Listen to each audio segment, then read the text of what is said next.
అమ్మా నాన్న రెక్కలాడితేనే బుక్కెడు గువ్వరా వాళ్ళ రెక్కల కష్టపు సెమట సుక్కల దారను నీనురా వాళ్ళ రెక్కల కష్టపు సెమట సుక్కల దారను నీనురా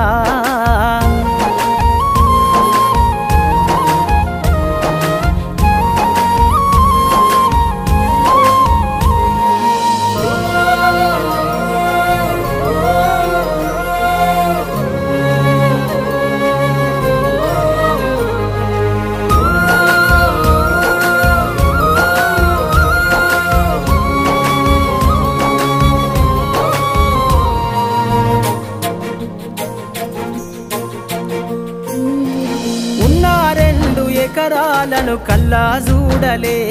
మా నాన్న నాగలి కర్రు పెట్టి పొలము దున్నలే ఉన్న 2 ఎకరాలను కల్లా చూడలే